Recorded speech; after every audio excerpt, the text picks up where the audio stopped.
Então, estamos gravando. Eu vou agora compartilhar a minha tela, como sempre. Vocês devem estar vendo a minha tela. Mas deixa eu ir para o quadro primeiro. Todo mundo está vendo a minha tela aí?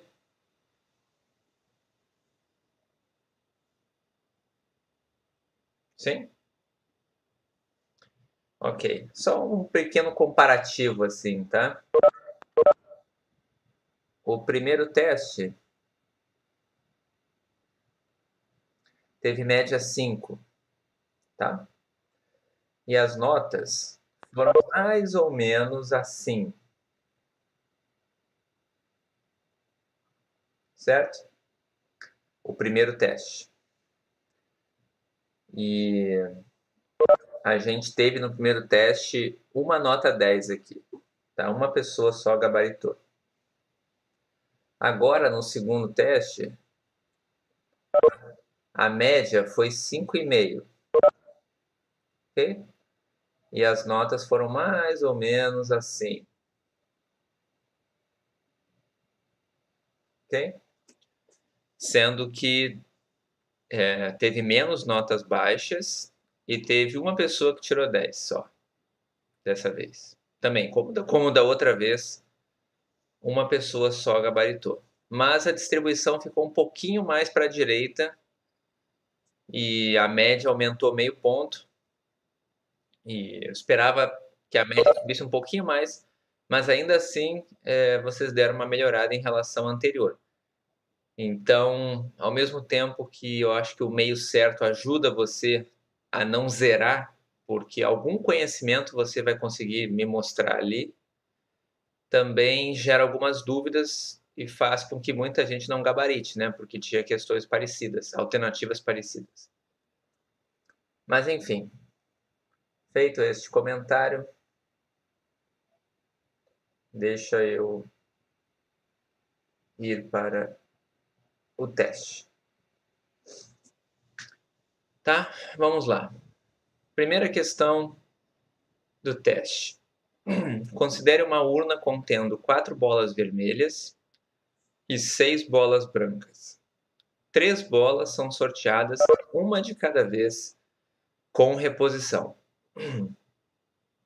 Então, aqui nesse caso, a gente não está naquela situação da hipergeométrica, porque essas bolas são sorteadas com reposição. Então, sempre que eu faço um sorteio, a probabilidade de vir uma bola branca é sempre 6 décimos. Ela nunca altera e ela não... Pode tirar a sua imagem? Tá bom. Tá um pouco lento aí, né? Então, deixa eu tirar aqui. Pronto. Vamos ver se melhora um pouco. Então, voltando ao raciocínio. A minha probabilidade de selecionar uma bola branca é 6 décimos. E mesmo depois da primeira retirada, tá? Ela sempre continua sendo 6 décimos, porque eu estou repondo as bolas na urna, tá? Esse esquema que a gente está fazendo aqui é um esquema binomial, tá? Como eu deixei, inclusive, vocês utilizarem lá o slide e tal, né? Era importante lembrar, a gente já tinha feito alguns exemplos com a distribuição binomial, por mais que a gente vá ver ela em detalhes mais para frente. Então, eu pergunto aqui, né? Seja x o número de bolas brancas retiradas, a moda e a mediana são dadas respectivamente por. Então, vamos lá para o quadro. Vamos colocar aqui. Questão 1. A gente tem uma urna, certo?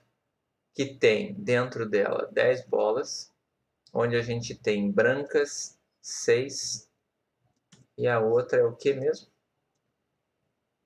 A outra é vermelha. 6 brancas e 4 vermelhas. A gente vai pegar uma amostra de 3 bolas com reposição, ok? E o x é o número de brancas na amostra. Ok? Tá claro para todo mundo aqui que a variável x é uma variável aleatória com distribuição binomial? Isso era importante que ficasse claro para todo mundo. Se eu dissesse que essa retirada era sem reposição, seria uma hipergeométrica, ok? Mas como eu estou fazendo com reposição, é uma binomial. Então, cada uma das 3 vezes... Espera aí. Só um pouquinho, deixa eu fazer uma coisinha aqui. Cada uma das 3 vezes, qual é a probabilidade de sair uma bola vermelha cada uma das 3 vezes que eu estou amostrando?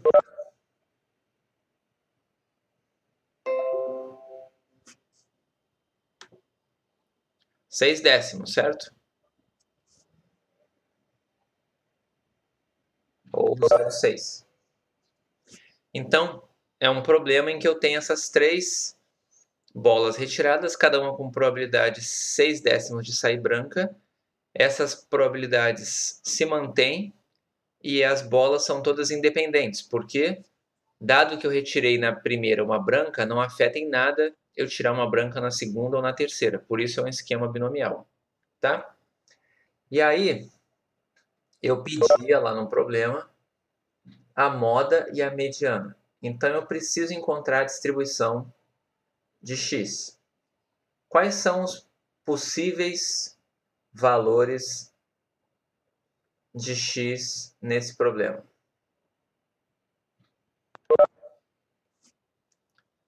0, 1, 2, 3. Ok? Você tinha que calcular a probabilidade de x igual a 0, x igual a 1, x igual a 2 e x igual a 3. Tá? Eu vou colocar aqui quem são esses caras e aí depois eu coloco no R aqui para a gente ver rapidinho os valores para não perder tempo calculando. Tá? Mas quem é f de 0? Combinação de 3 0 a 0, certo? 6 décimos elevado a 0, 4 décimos elevado a 3. Se você não lembra da fórmula da binomial, se você não tivesse com material, por exemplo, o que você teria que pensar? Qual é a probabilidade das 3 bolas virem vermelhas? Se as 3 vêm vermelhas, tem que acontecer esse evento aqui, ó, 3 vezes. Uma vermelha, depois uma vermelha, depois uma vermelha, todas independentes, certo? A mesma coisa é f de 1. Quem é f de 1? Eu tenho 3 maneiras de ter uma bola branca, certo? Pode ser a primeira, pode ser a segunda ou pode ser a terceira. Por isso tem essa combinação aqui de 3, 1 a 1. Tenho 3 possibilidades. E o evento sempre vai ser uma branca, que tem essa probabilidade aqui, e 2 vermelhas, que tem essa probabilidade aqui. Certo? Estão acompanhando?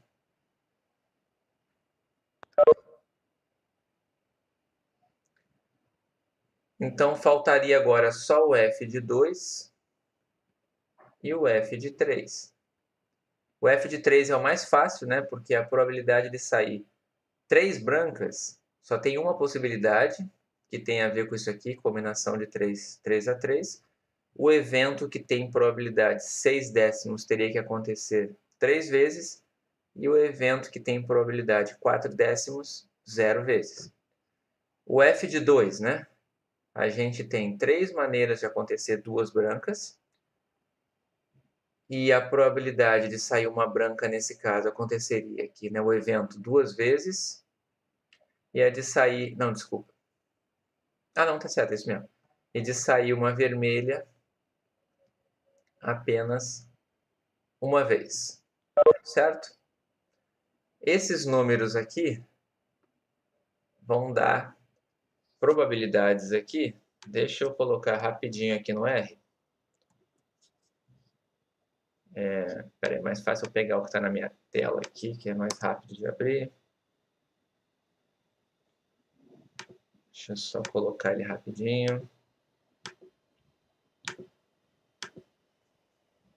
Não era para usar o R, tá? Mas se você vai usar o R, é só você fazer isso aqui, ó. Distribuição binomial aplicado no 0, 1, 2, 3, com parâmetros 3 e 6 décimos, né? Então é 0,6. Então aqui estão os 4 valores da binomial. 0064.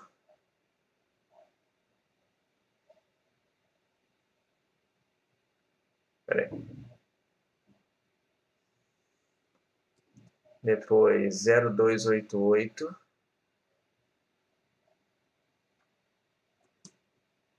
Depois 0432. E depois 0216. Ok? Todo mundo entendeu? Agora vamos lá. Pergunta: quem é a moda dessa distribuição aqui? O que eu preciso para descobrir a moda? Você tem que pensar qual é o valor mais provável. O valor mais provável é o 2, porque ele tem probabilidade 0,432. Então a moda é 2, certo? Todo mundo entendeu isso? Agora, quem é a mediana? Certo? Vamos pensar aqui. Será que a mediana é 1? Qual é a probabilidade de x ser menor ou igual a 1? A probabilidade de x ser menor ou igual a 1 é a soma desse com esse aqui, concordam? Essa soma aqui dá maior do que meio? Não. Então, o 1 não é mediana. Não preciso nem testar o outro lado. O 1 não é mediana. Uma pergunta. O 2. O 2 é mediana? Vamos pensar aqui. Qual é a probabilidade do x ser menor ou igual a 2? É a soma dessa com essa e com essa. A soma dessas três probabilidades dá maior ou igual a meio? Sim.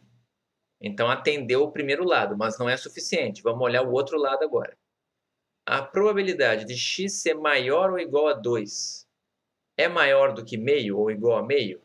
É a soma desses dois carinhas aqui. Isso aqui é maior ou igual a meio? Sim. Então 2 com certeza é mediana.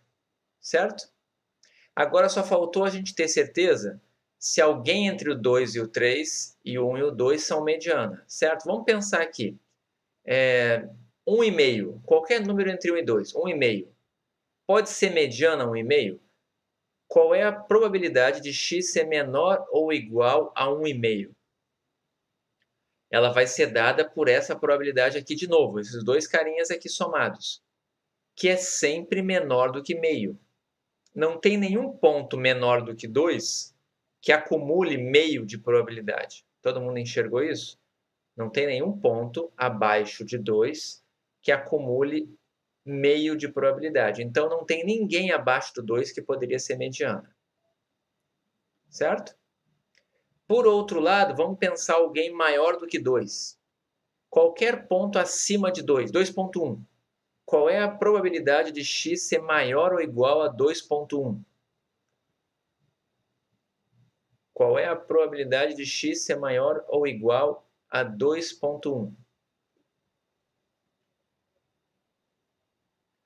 0,216. Isso é maior ou igual a meio? Não. Então também não tem ninguém maior do que o 2 que acumule, que tenha como probabilidade de ser maior ou igual a ele, né? Maior do que um número maior do que meio. Não existe. O único ponto que atende é o 2, certo? Então, o que eu estou dizendo aqui é que a resposta correta aqui era moda igual a 2 e mediana igual a 2. Seria essa daqui. Certo? Tem outras opções aqui, algumas valiam alguma coisa, outras não. Tá legal? Todo mundo entendeu?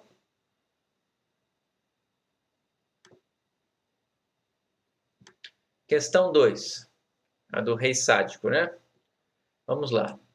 Um rei graduado em estatística e sádico oferece a um condenado à morte a escolha entre uma dessas duas anistias para tentar escapar da morte. Tá? Essa questão aqui era a questão que eu esperava descobrir o quanto vocês sabiam do assunto, né? Mas a maioria das pessoas optou por tentar acertar a questão, mesmo não tendo certeza. Então, foi a questão que teve maior quantidade de erros, foi essa questão aqui, tá? Mas vamos lá. Então, assim, o rei ofereceu para o condenado duas opções, como se fosse assim: participa de 2 jogos aqui, você que escolhe qual que você vai jogar. Se você vencer o jogo que você escolher, você está livre da morte. Qual é o primeiro jogo? É retirar 2 bolas com reposição de uma urna, contendo uma branca e 9 pretas, e obter 2 bolas brancas, certo? Então, vamos lá. Opa, deixa eu botar aqui. Questão 2. Certo? Você tinha 2 esquemas. No esquema 1, você tinha 9 bolas. Peraí. Você tinha uma bola branca, 9 pretas, e você iria retirar com reposição 2. Quantas pessoas acertaram essa questão? Não lembro aqui, eu posso olhar, tá? Posso tentar descobrir depois.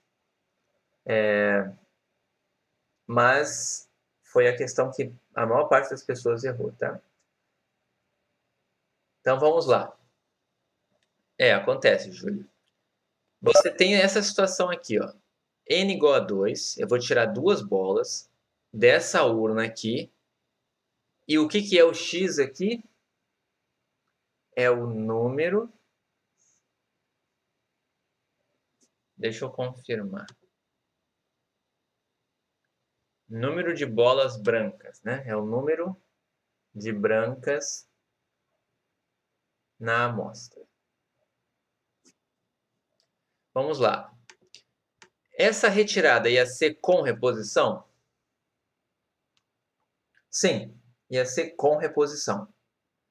Então, todo mundo consegue enxergar que isso daqui é um experimento binomial, porque eu tenho uma urna com 10 bolas e vou retirar 2 com reposição.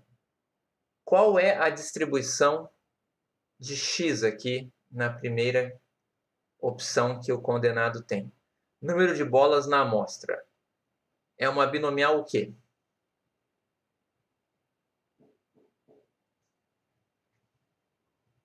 2, 0,1. Todo mundo está enxergando? Não, João, não é 1/10, 1/10. A cada vez que ele vai retirar, a probabilidade de sair uma bola branca é sempre 1/10. Tá? Porque isso aqui é com reposição, é um esquema binomial. Então, é uma binomial 2, 1/10. Essa é a distribuição de x. Ok?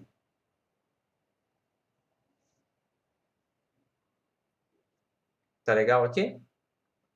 E quando é que ele vai se safar da morte? Quando acontecer qual evento? Quando ele obter exatamente 2 brancas. Então, o rei está dizendo o seguinte: se acontecer x igual a 2, você está salvo. Então, você deveria aqui, primeiramente, saber o seguinte: quem é f de 2? Qual é a probabilidade disso acontecer? Qual é a probabilidade de eu me safar da morte, certo? No esquema 1. Tá legal? Então, vamos lá. Para você fazer isso, você tem que fazer combinação de 2, 2 a 2, que é 1, certo? Vezes a probabilidade de sucesso, que é 1/10, ao quadrado, vezes 9 décimos, que é a probabilidade de fracasso aqui, elevado a zero. Quanto dá isso aqui?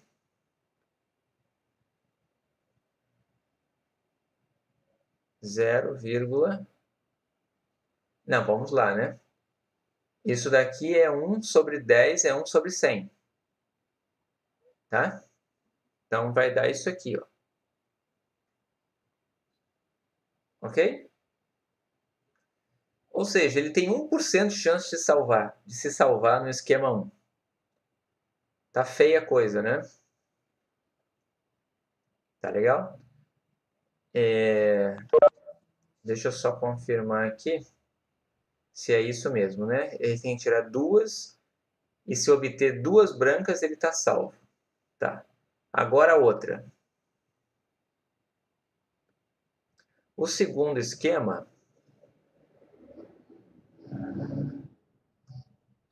ele tem uma urna contendo 10 brancas, 990 pretas, e ele vai retirar 10 bolas com reposição, o N é igual a 10, e ele precisa obter pelo menos uma bola branca para se safar. Então vamos colocar aqui o X como sendo, de novo, número de brancas na amostra. Alguém aí eu já vi que escreveu a distribuição, mas eu vou fazer o raciocínio aqui, tá? Então vamos lá. De novo, eu estou num esquema binomial, porque eu estou pegando uma amostra com reposição, certo? E vou contar quantas vezes aconteceu um sucesso na minha amostra, que seria o quê? Quantas vezes aconteceu uma branca na minha amostra.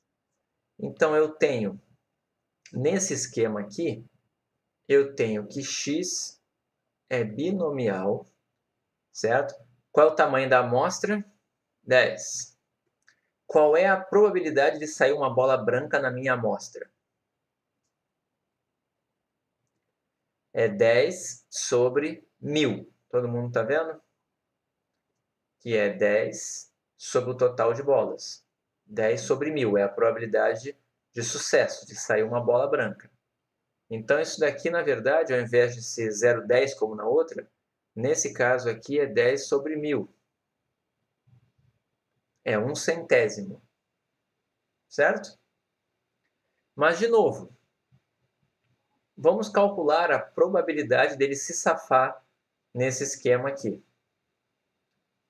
Não é aqui mesmo. Nesse esquema aqui, ele vai se safar se ele obter pelo menos uma bola branca. Então, é o seguinte, se acontecer este evento aqui, ó, x maior ou igual a 1, ele vai se safar. Eu quero calcular a probabilidade dele se safar. É a probabilidade de se obter pelo menos uma. Só que quando a gente vai fazer a conta de pelo menos uma, a gente vai fazer isso aqui como sendo 1 menos a probabilidade de x igual a 0. Ok? E isso daqui é 1 menos o f de 0. E 1 menos o f de 0, quem é o f de 0? É a combinação de 10, 0 a 0, que vai dar 1. Aí você tem 1 sobre 100 elevado a 0 e 99 sobre 100 elevado a 10. Ok? Todo mundo entendeu? Essa conta aqui vai dar 1 menos... Quanto que é aquilo ali? Vamos ver quanto que é aquilo dali. Lá no R. Vamos colocar aqui D, binom 0, 10, 0,01. Essa daqui, esse daqui é a probabilidade de x igual a 0. Eu quero 1 menos isso. Então, deu 0,095 aproximadamente. Deixa eu fazer o seguinte, eu vou apagar esse 1 aqui. Já vou colocar a resposta. 0,09562, mais ou menos. Ok? Então, vamos lá. Vamos ver o que a gente tem aqui.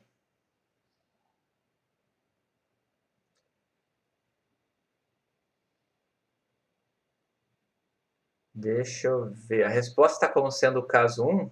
Pois é, né? Tá errado, né? Enfim, eu não lembro o que está no gabarito. Deixa eu ver. Eu não lembro do gabarito, o que eu coloquei lá. Mas deveria ser a opção 2, né? E no gabarito está o quê? Que aqui eu não estou vendo. No gabarito era 1. Ah, então por isso que vocês erraram tanto. Tá bom, foi mal, tá, gente? Não tem problema. Eu posso corrigir o gabarito e altera a nota lá, tá bom? Não se preocupem. Mas enfim, menos mal, né? Menos mal. Fico feliz então que a nota de vocês vai subir um pouquinho.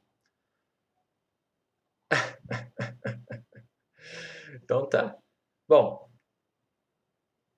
agora vamos fazer o seguinte, vamos olhar o raciocínio aqui, tá? Então vamos primeiro com calma. Primeira coisa, eu não posso comparar valores esperados, tá? Por que eu não posso comparar valores esperados? Porque a esperança de x aqui, ó, certo? É o número esperado de bolas brancas no primeiro esquema. A esperança de x nesse segundo caso aqui é o número esperado de bolas brancas no segundo esquema.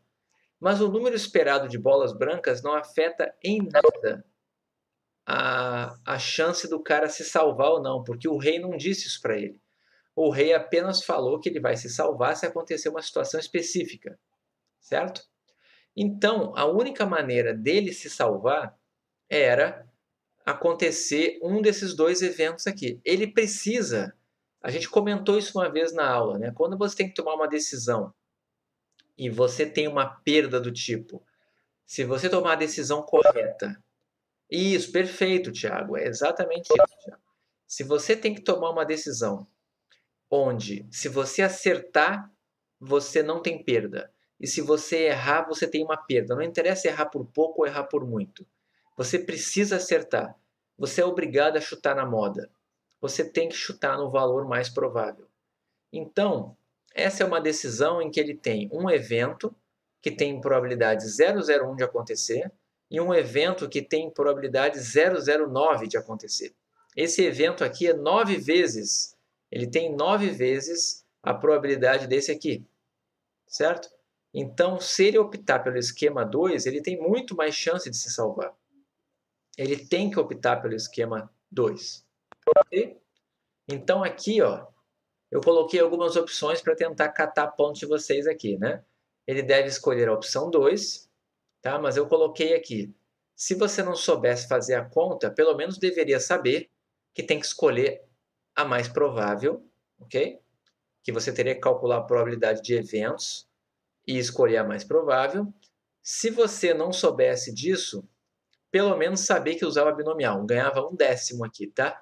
Se escolhesse essa opção. Tá legal? Professor, Oi. sobre essa questão, eu fiz exatamente isso que o senhor fez, mas o meu problema com binomial, agora já foi tirado essa dúvida, era que em uma, mesmo assim, eu coloquei a opção 2. Em uma, eu estava considerando a minha amostra, a primeira, eu estava considerando a minha amostra, eu estava considerando 10, e na outra, eu estava considerando 10 também. Ah, entendi. Só que eu É, em considerar a minha amostra, mas de qualquer forma dava a questão 2, a foi opção aquilo. 2 como Você resposta. fez uma conta errada e chegou na resposta e cheguei na resposta certa. Você tomou a decisão correta, mas eu não pedi a resposta também, né? Se eu pedisse a probabilidade, você teria errado, Uhum. tá? Mas enfim, Sim, provavelmente. Com certeza. tá bom? Bom, gente, desculpem pelo Não, e aí eu acabei fazendo pelo valor esperado. Aí, como o senhor explicou já como é usado o valor esperado, no valor esperado, realmente a 2 dava 10. Não, você está comparando coisas distintas, não poderia. Tá? Sim, agora eu entendi. Agora eu Não entendi. daria Agora eu 10. entendi. A resposta tem que ser, a resposta correta é essa daqui, ó. Ele deve escolher a opção 2. Por quê? Porque a opção 2 tem uma probabilidade maior dele se salvar do que na opção 1. Ok? Diga, Bruno. Sim, sim, Ana Marta. Eu comentei agora aqui. Eu comentei com o pessoal. Tá? Eu comentei, o gabarito está errado. Eu vou tentar mudar no gabarito para ver se ele muda a nota de vocês automaticamente, tá? Mas igual eu vou saber aqui, tá? Não, tudo bem, não tem problema não. Tudo bem? Todo mundo entendeu? Que bom então. Eu achei que vocês tinham ido pior nessa, mas então de fato ela não foi a pior questão. Eu preciso reavaliar, né? Porque ela agora vai virar uma das questões que vocês mais acertaram, eu acho, né? Exceto as pessoas que não escolheram entre as opções 1 e 2. Mas eu acho que a maioria optou por ou a 1 ou a 2. Tá? Então tá. Então é essa daqui. Próxima. Aqui, né? Uma pastelaria de qualidade duvidosa nem sempre produz pastéis de queijo com queijo dentro. Muito comum, né? Na verdade, 5% das vezes os pastéis são vendidos sem recheio algum. Essa questão aqui é uma questão que envolve dois raciocínios, tá? Então, vamos lá. Se os 3 últimos clientes acabaram de reclamar que os pastéis foram vendidos sem recheio, quantos pastéis ainda serão vendidos em média até que uma nova reclamação ocorra? Assuma que os pastéis são produzidos independentemente. Então vamos colocar aqui o que a gente tem nessa questão. A gente tem o seguinte: a cada vez que um pastel é produzido, ele tem uma probabilidade de 0,05 de vir sem recheio, certo? E a gente tem o seguinte, que cada vez que isso acontece ou não acontece, os pastéis são sempre produzidos de forma independente. E aí o que está perguntando aqui? Quantos pastéis ainda serão vendidos em média até que uma nova reclamação ocorra? Eu estou interessado nessa variável aqui, ó. Número de pastéis produzidos até que um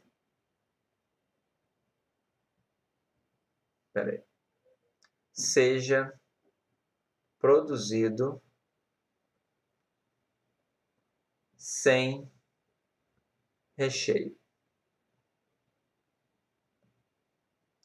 Essa é a variável que eu estou estudando aqui. Número de pastéis produzidos até que um seja produzido sem recheio. E o que eu estou interessado? Eu estou interessado na média dessa variável.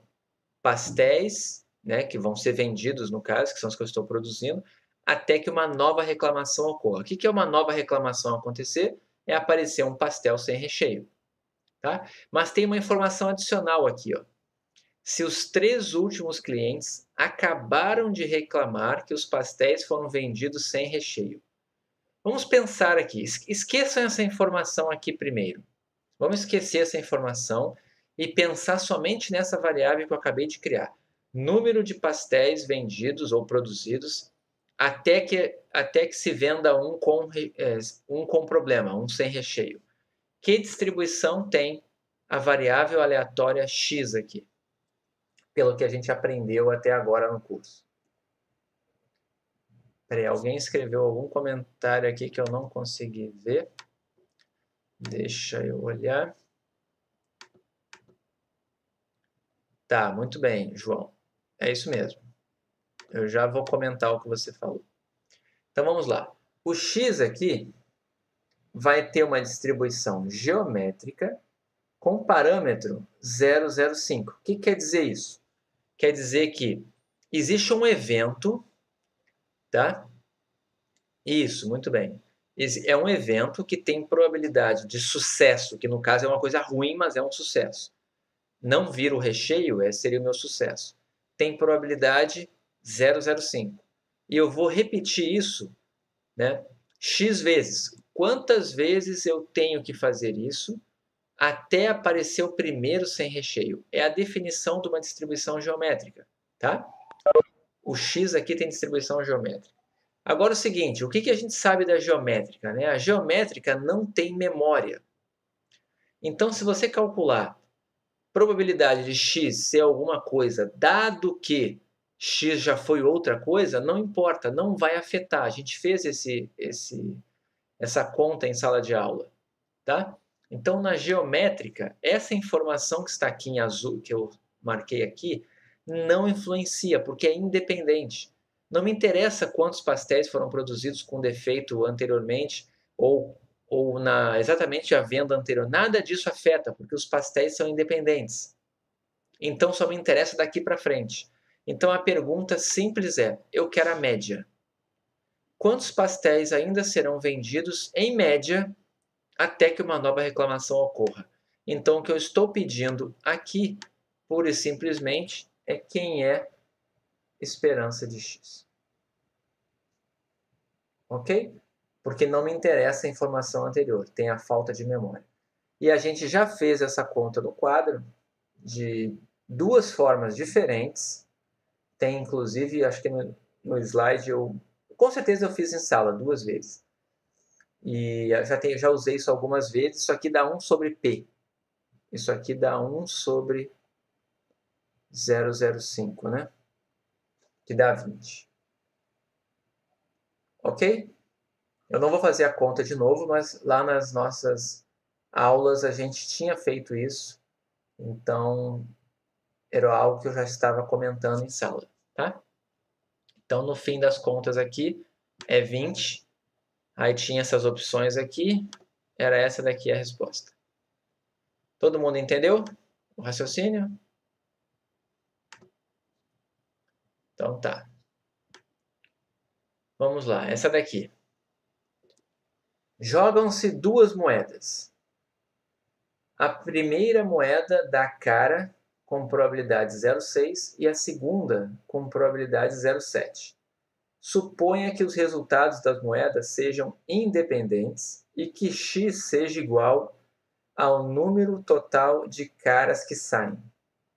E aí eu peço uma probabilidade e a esperança de x. Tá? Então vamos fazer isso aqui. Essa é a questão 4. A gente tem aqui duas moedas, uma tem probabilidade 0,6 e a outra 0,7 de sair cara. Eu vou definir uma variável aleatória x. Então eu preciso saber a distribuição de x. E me digam, x aqui, número total de caras que saem. Quais os valores possíveis de x? 0, 1 e 2. Então é 0, 1 e 2. Quais são as probabilidades, né? Qual é a probabilidade de x ser 0? Vamos pensar aqui. O x é 0 quando não sai nenhuma cara. Para não sair nenhuma cara, o que tem que acontecer? Isso, muito bem, Eduardo. Vamos lá. Quem é o f de 0? É a probabilidade de sair coroa e coroa. Todo mundo concorda? Até para facilitar aqui, eu vou escrever coroa 1 e coroa 2, que seria coroa na primeira moeda e coroa na segunda moeda, a interseção disso. Tá? Não era por probabilidade total, tá, Júlio? Então vamos lá. Probabilidade de sair coroa na primeira moeda. Na primeira moeda, a probabilidade de sair coroa é 0,4. Na segunda, é 0,3. Então, isso daqui é 0,4 vezes 0,3. Certo? Isso aqui dá 0,12, ok? Tudo bem? Agora vamos lá. Então, o primeiro valor aqui é o 0,12. Quem é o f de 1? Qual é a probabilidade da gente obter uma cara? O que tem que acontecer para a gente obter uma cara?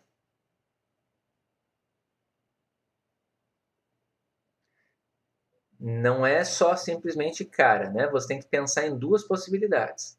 Ou vai sair cara na primeira moeda e coroa na segunda moeda, ou, tá? Então vou botar aqui uma união disjunta, porque não pode acontecer ao mesmo tempo. Vai sair coroa na primeira moeda e vai sair cara na segunda moeda. Todo mundo entendeu isso aqui? São as duas formas que eu tenho de ter uma cara.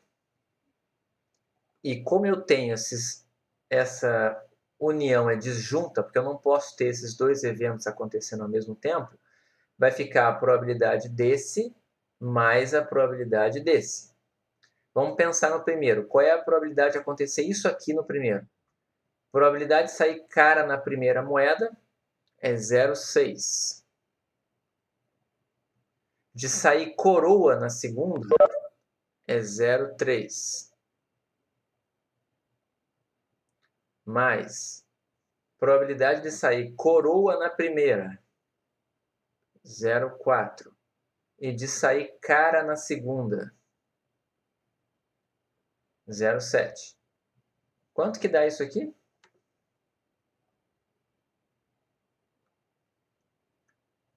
0,46. Obrigado.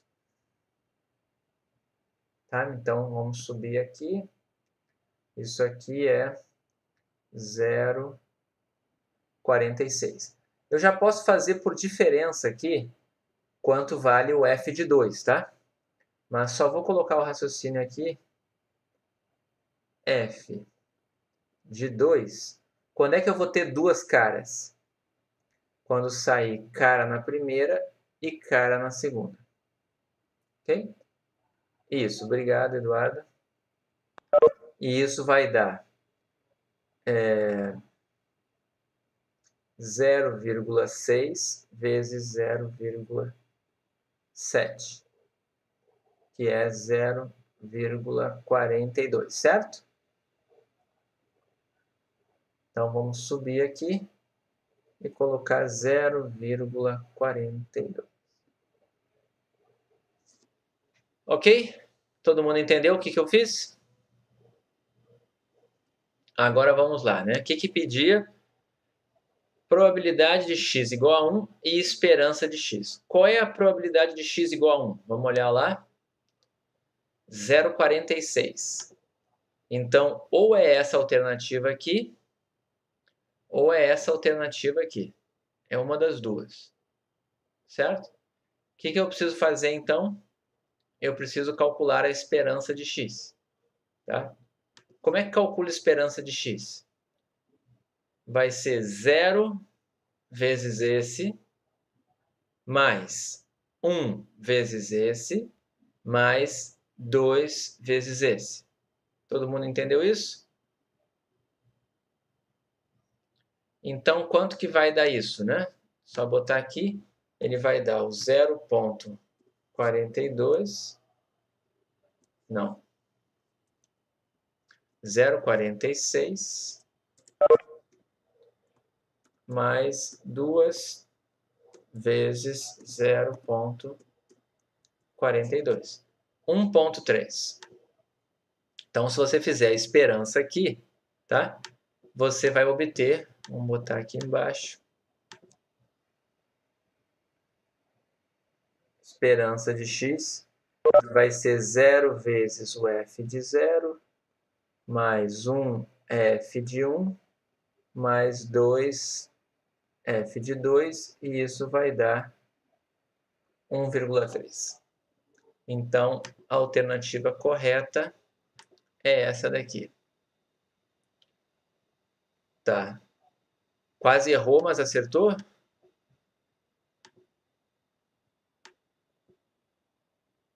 Ah, tá. Que bom. Que bom que você percebeu que não tinha. Nesse ponto, o fato de ser uma prova objetiva te salvou, né? Então, vamos lá. Dúvidas aqui, pessoal? Podemos prosseguir?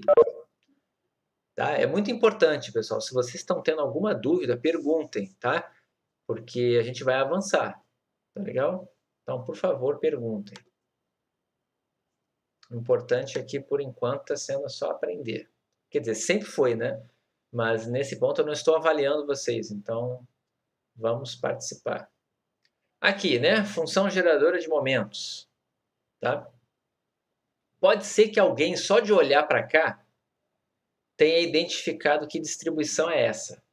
Tá? E já saberia a resposta de cabeça. Tá?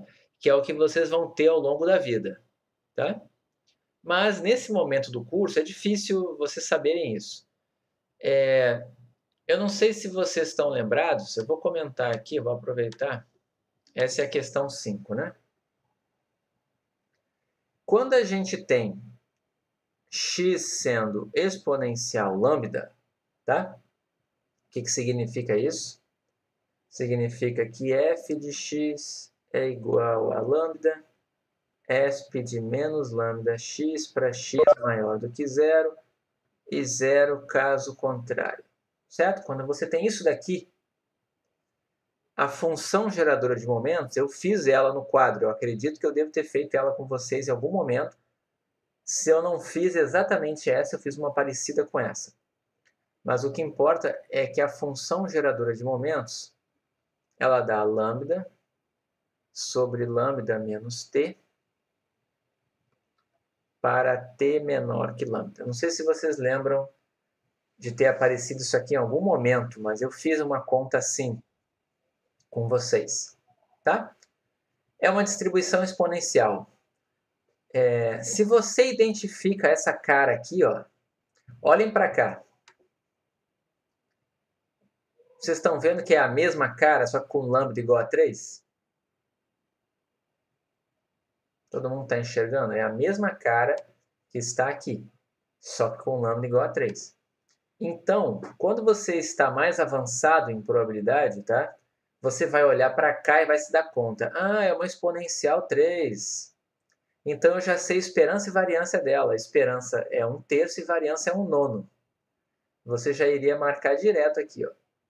Talvez algum aluno que já tenha estudado probabilidade antes possa ter usado esse raciocínio aqui e acertou a questão, mas eu não estava cobrando isso de vocês, eu não estava esperando isso de vocês nesse momento, certo? Isso foi só um comentário para vocês saberem que dá para fazer dessa forma, mas não era assim que eu queria que vocês fizessem. Então vamos voltar para cá, isso foi só um comentário, tá? A nossa m de t ali é 3 sobre 3 menos t para t menor do que 3. Tá? E aí o que eu pedia para vocês? A variância. Como que você faz para encontrar variância aqui? O que você tem que fazer para encontrar variância?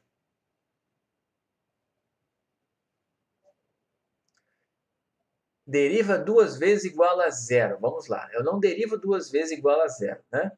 Primeiro que a função geradora de momentos a gente não iguala a zero, a gente aplica no ponto zero. Isso é a primeira coisa que tem que lembrar, tá?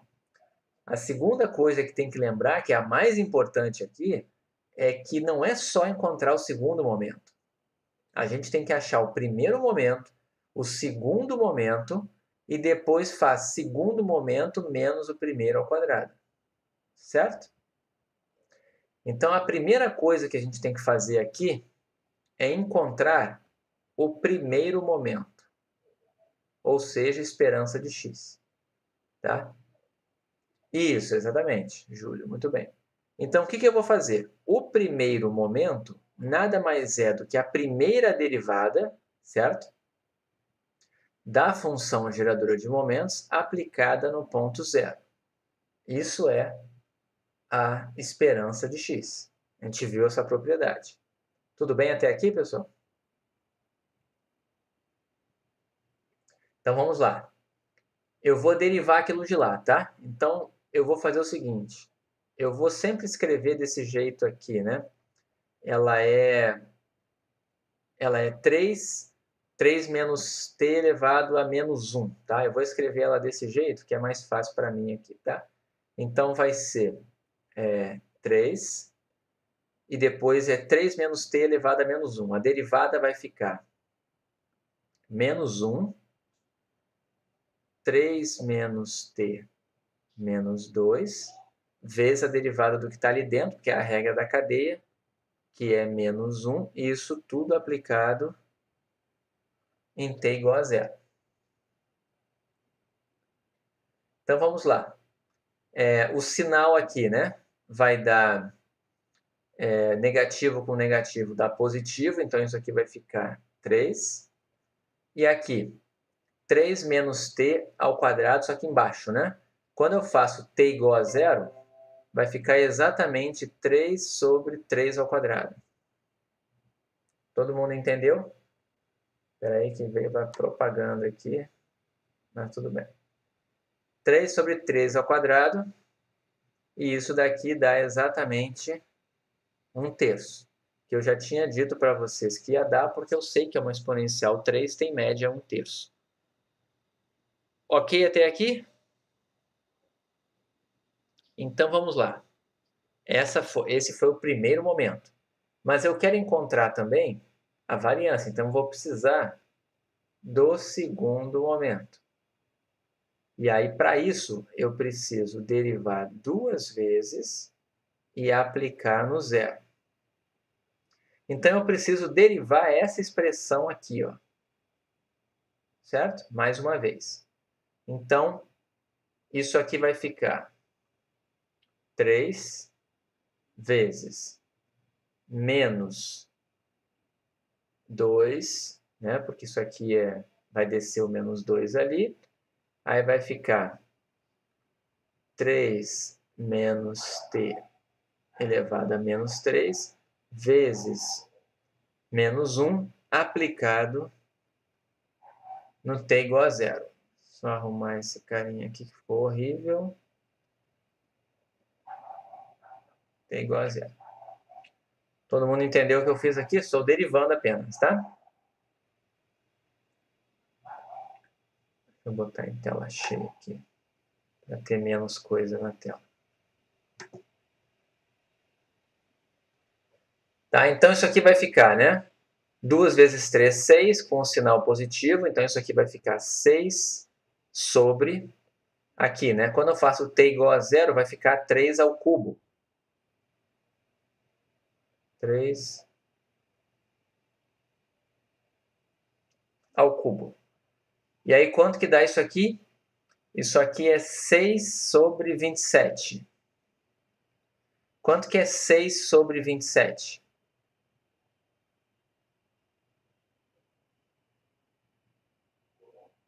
2 nonos. Aí, nessa hora que a gente faz a maldade aqui, né? A gente bota nas opções lá 2 nonos, né? Quem marcou 2 nonos, eu sei que sabe calcular esperança de x ao quadrado. É muito bom isso, tá? Mas não foi o que eu pedi, tá? Tem que calcular o quê? Variância. Então, variância é dado pelo quê? Então, vamos colocar aqui embaixo. Logo, variância de x é igual à esperança de x ao quadrado menos o quadrado da esperança de x. Ok? Então, pelas contas que a gente fez, vai dar 2 nonos menos 1/3 ao quadrado. Ou seja, 2 nonos menos 1 nono. E isso vai dar 1/9. Todo mundo entendeu o que foi feito aqui? Calculei esperança de x ao quadrado e depois fiz variância de x. Nunca esqueçam isso, tá? Esse é o erro mais comum que tem ao se usar a função geradora de momentos. A gente se perde fazendo a derivada. Às vezes você vai fazer uma derivada de uma página. E aí quando você termina, você fica tão feliz que você acabou de encontrar um momento que você esquece que não era o momento que você estava procurando.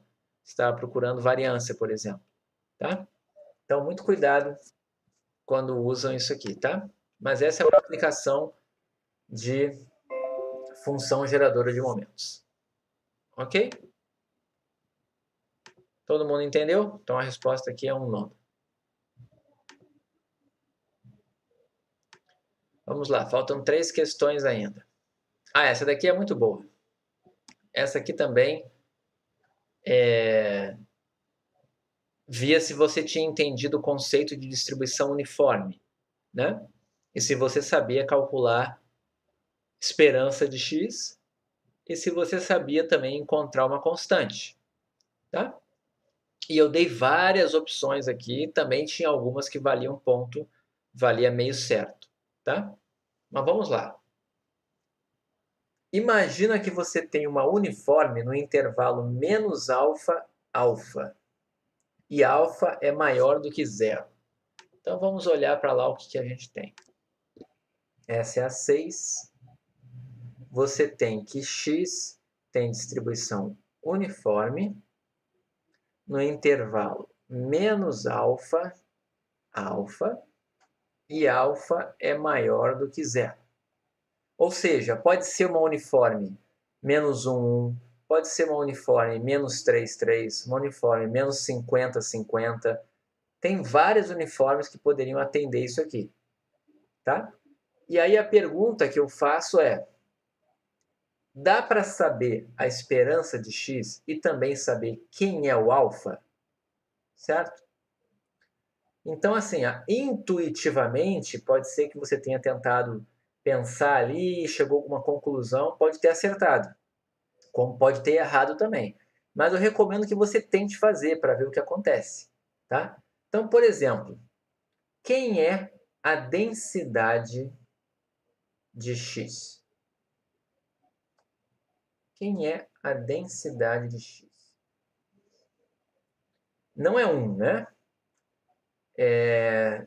Vamos lembrar, quando você tem uma uniforme, vamos botar aqui o desenho, né? Se você tem uma uniforme e ela está indo de menos alfa até alfa, eu sei que ela é uma constante nesse intervalo aqui. Certo? É isso que a gente sabe. Então, eu só preciso saber a altura desse retângulo aqui para descobrir a densidade, né? Porque a f de x, né, aqui em cima, ela vai ser dada por essa altura aqui. Então, a base desse retângulo é quanto? Quanto vale essa base aqui? É o comprimento desse intervalo. Qual é o comprimento desse intervalo aqui? 2α, né? Ou seja, b menos a. Tá? É o comprimento do intervalo, 2α. Então, quanto tem que valer a altura para a área da 1?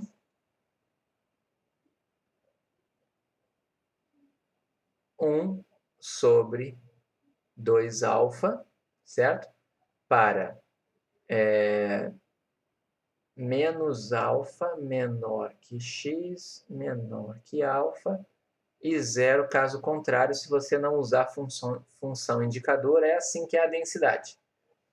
Ok? A pergunta então é, como que faz para encontrar alfa? Como é que você faria para encontrar o alfa? Você teria que integrar esse negócio, certo? Só que se você vai integrar esse negócio, o que vai acontecer? Se você fizer integral de menos alfa, opa, não é infinito não, menos alfa até alfa, de 1 sobre 2α dx e fazer isso aqui. Essa é a conta que a gente vai fazer, certo? Todo mundo está entendendo o que eu estou fazendo? Eu quero mostrar que essa integral aqui dá 1. E eu vou tentar descobrir quem é o alfa. Certo? Todo mundo entendeu o que eu estou fazendo? Só que o que vai acontecer aqui, né? Quanto vai dar essa integral? 1 sobre 2 alfa é constante. E quanto dá a integral de menos alfa a alfa dx? Quanto dá a integral de menos alfa a alfa dx? Não dá zero. Ela vai dar alfa menos alfa. Certo? Porque essa integral aqui vai dar x aplicada em alfa e menos alfa. Vai ficar alfa menos alfa. Isso vai dar 2 alfa. E eu cheguei numa equação que está me dizendo o quê? Nada, né? Está me dizendo que 1 é igual a 1. Ou seja, não importa o alfa que eu coloque ali, sempre vai dar uma densidade. Concordam comigo? Se eu colocar alfa igual a 7, vai dar uma densidade. Se eu botar alfa igual a 50, vai dar uma densidade. Se eu botar qualquer alfa que eu quiser aqui, não interessa, sempre 1 sobre 2 alfa vai dar uma densidade. Isso significa que eu tenho infinitos valores de alfa que satisfazem essa minha equação aqui. Ou seja, eu poderia colocar qualquer alfa aqui que seria uma densidade. Não tem como eu saber qual é o alfa que a pessoa estava interessada. A integral até zero vale meio. Sim. Não, o alfa não é 1. Se você colocar alfa igual a 2 aqui, e 2 aqui, e 2 aqui, vai integrar 1. Se você fizer alfa igual a 7, vai dar 1 também. Bota o alfa que você quiser. Não tem como essa conta dar isso que você falou. Tá? E mesmo que você faça a integral de menos alfa a zero, dá meio, é verdade. Mas aí vai cortar aqui também, porque você vai ficar meio igual a meio no final. Tá? Porque aí a integral vai dar alfa. Vai cortar os alfa, vai ficar meio igual a meio, não adianta de nada. Então o ponto é, a gente não gostaria que tivesse cortado esse alfa aqui, né? E é uma coisa intuitiva, tá? Olhem para o desenho que eu fiz aqui, ó. Se for especificado assim, tá? E você colocar que a altura é 1 sobre 2 alfa, sempre, não importa o alfa que você bote, vai satisfazer. Então não existe um alfa único que satisfaz, não tem como descobrir quem é o alfa. Não tem como saber. É qualquer número pertencente a aqui, né? Qualquer número não negativo. É a única coisa que dá para saber é isso aqui, ó. Que alfa é qualquer um, não tem como saber qual é, tá? Então, do que está aqui, ó, não podemos determinar o alfa integrando. Então, é ou essa aqui. Não, desculpa. Essa aqui diz que podemos, então não é. Não podemos, ou é essa ou a última que está aqui. Tá? O delta alfa. Delta alfa sempre vale 1. Delta alfa. O que seria delta alfa? O que é delta alfa? Oi, professor. Deve ser alguma coisa que ficou na minha cabeça partida, mas na aula de terça-feira, que você estava falando da uniforme, resolvendo os exercícios, eu fiquei com a impressão de que o intervalo onde uma uniforme poderia estar contida, ela sempre deveria valer 1 na base. Então, para o menos... Não. Uma uniforme de comprimento 1, né? Tudo vai depender desse seu intervalo aqui, ó. O desenho é sempre esse aqui, tá? É que nesse nosso caso, o alfa, eu especifiquei aqui, ó, uma uniforme que só tem um parâmetro, na verdade, só tem o alfa. Se fosse uma uniforme AB, esse cara seria um A, esse cara seria um B, mas eles não estariam simétricos no zero. O problema dessa distribuição aqui é que ela é simétrica no zero, então eu não consigo saber. Se fosse qualquer outra uniforme não simétrica no zero, teria como saber. Mas sendo simétrica no zero, não dá para a gente identificar. Tá? Mas não tem isso. O comprimento da uniforme é arbitrário, é o que você quiser. A uniforme está definida no intervalo AB. E o AB pode ser o que você quiser. Sempre embaixo vai ser o comprimento B menos A e a altura vai ser 1 sobre o comprimento do intervalo, 1 sobre B menos A. Essa sempre vai ser a cara da uniforme. Por isso que aqui ó, ficou 1 sobre B menos A. E B menos A é alfa menos alfa. E aí dá 2 alfa. Ok? Então tá. Então aqui eu não consigo encontrar o alfa. Mas aí o interessante é, eu posso não saber o alfa, mas eu sei quem é a média. Né? Só de olhar para a figura aqui, onde é o centro de gravidade dessa distribuição aqui? É no zero, ela tem média zero. Tá? Mas vamos ter certeza disso. Você não precisava ter pensado nessa ideia de centro de gravidade, não. Tá? Bastava você encontrar a esperança. Quem é esperança de x nessa distribuição? Ela é discreta ou contínua? Ela é contínua, né? Ó, o Júlio já colocou, vai dar A mais B sobre 2. Sim, por ser uma uniforme, é A mais B sobre 2. Mas não precisava decorar isso para a prova, não, tá? Então, se ela é contínua, tá? É uma integral no intervalo que a gente está fazendo.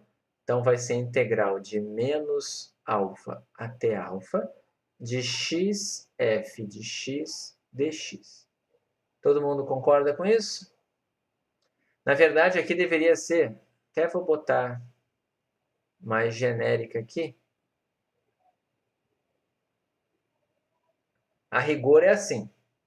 Mas a minha densidade só é não negativa no intervalo menos alfa a alfa. Então, eu já vou escrever isso aqui agora com os intervalinhos que me interessam. Então, isso daqui vai ser a integral de menos alfa até alfa, não é mais infinito, agora é alfa, de x sobre 2 alfa dx.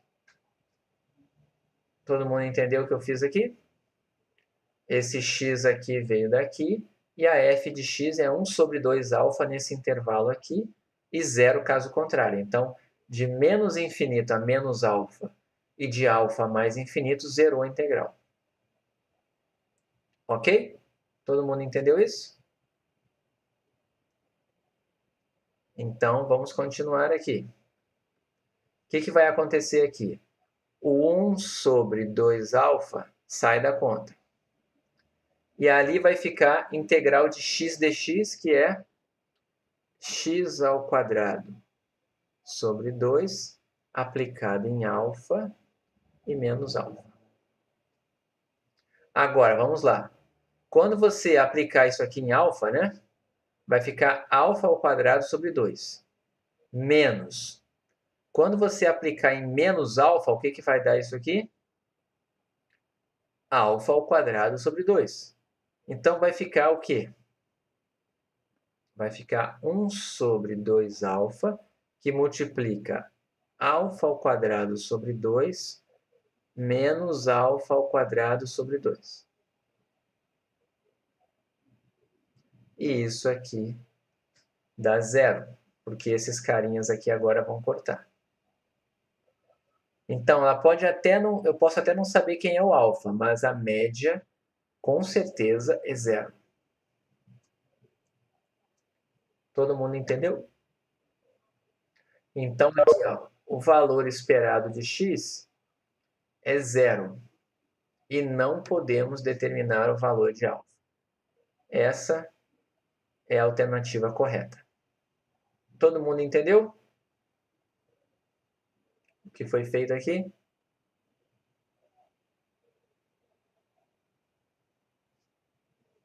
Então, vamos avançar. Penúltima questão. Essa aqui também usava algo que a gente viu bem no finalzinho, né?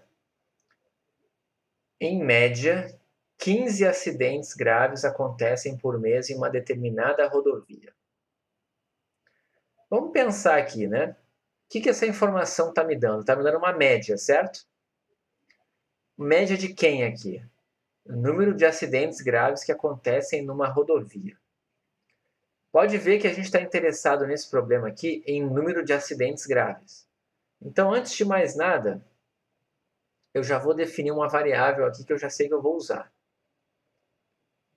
Então, na questão 7, eu já vou definir uma variável que é número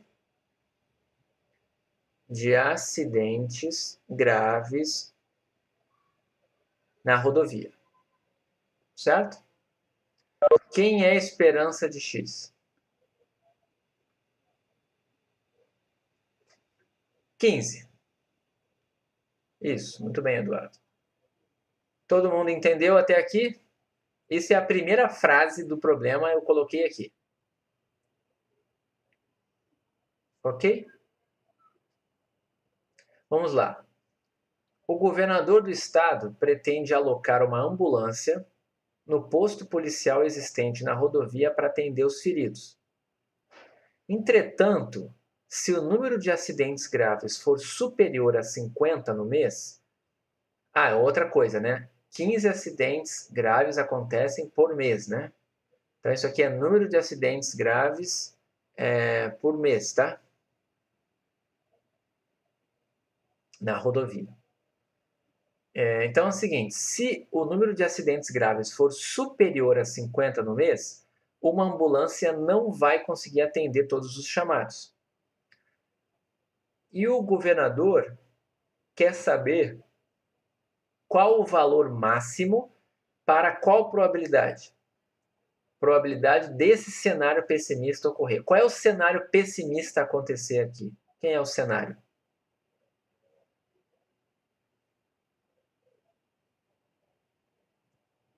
X ser maior do que 50.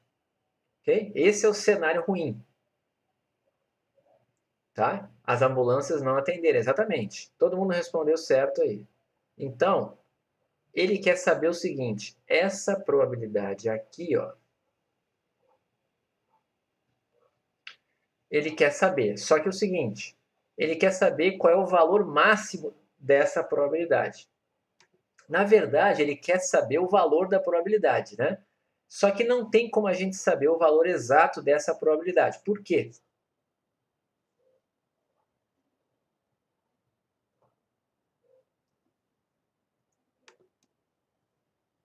Por que não dá para saber o valor exato? Porque a gente não sabe a distribuição de x. Ok? Não é porque a gente não tem a variância. É porque a gente não tem a distribuição. Eu não sei a distribuição de x. Então, eu não consigo calcular essa probabilidade de forma exata. Mas eu consigo calcular um limite superior para ela. Como que eu faria? Primeiramente, né, vamos pensar. A minha variável aleatória, ela é não negativa? Sim. A nossa variável aleatória tem média conhecida?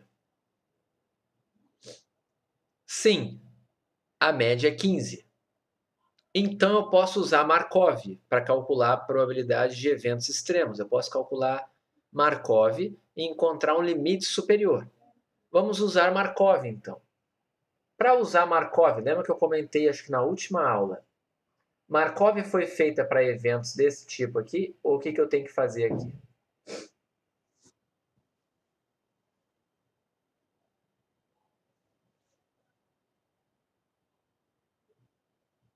Teria que ser maior ou igual. Então, eu preciso mudar isso daqui para x maior ou igual. Se x é maior do que 50, x é maior ou igual ao quê? Alguém já escreveu ali, né? 51. Todo mundo entendeu que essas probabilidades são exatamente a mesma? Porque a variável é discreta e porque ela assume valores inteiros. Porque ela pode ser discreta e não assumir valores inteiros, tá, Júlio? Mas nesse caso aqui é porque ela é discreta, assumindo valores inteiros. Isso, e não negativos. Então, chegamos nisso aqui, tá? Isso. O que eu vou usar? Por Markov, isso aqui é menor do que quanto?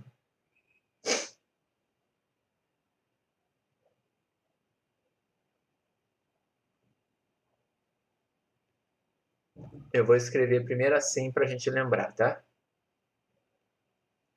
Esperança de x sobre 51. Então, isso aqui é menor do que 15,51.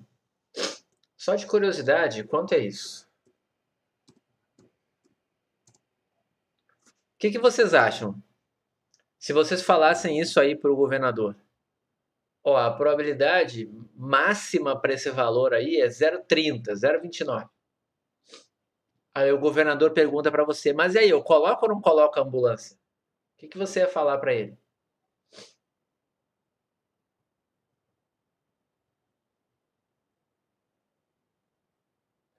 Mas eu posso, vamos lá, vou usar argumentos aqui, né? O que é mais provável, precisar ou não precisar num mês?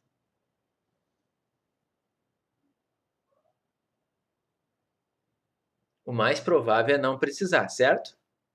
Mas a pergunta é a seguinte, se num mês, aí você fala isso para o governador, olha, o mais provável é não precisar num mês. Aí acontece. Você acha que um evento com probabilidade 0,3 é muito improvável de acontecer?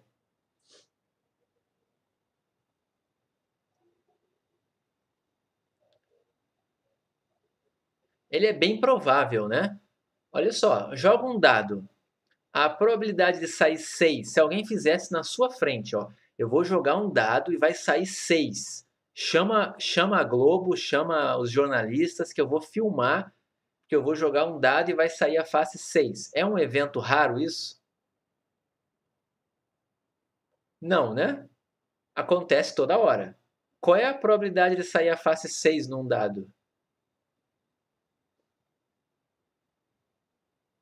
Vou até botar aqui. Olha a probabilidade de sair a face 6 num dado.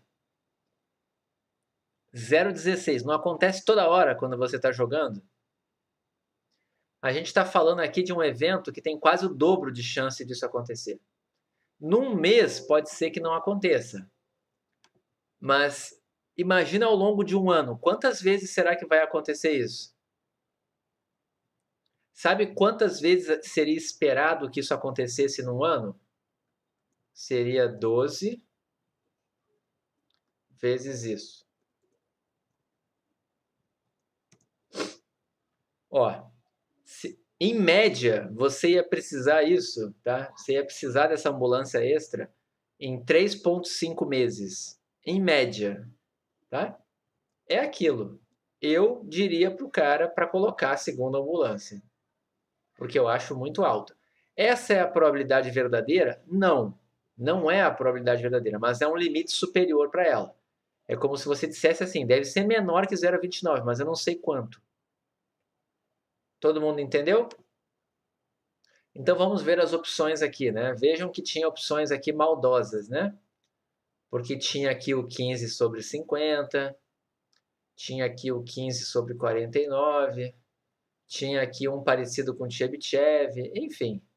Mas a resposta correta era essa daqui. Se você marcasse essa daqui, ó, você ia ganhar pontos também, tá? Porque essa questão aqui você lembrou que é Markov, sabe usar Markov, mas esqueceu. Aí só bobeou aqui na parte do maior igual e tal, mas é uma coisa que acontece com eventos, no caso discreto. No caso contínuo não vai ter esse problema. Então é uma coisa menor, tá? Mas enfim, essa era a resposta certa. Todo mundo entendeu?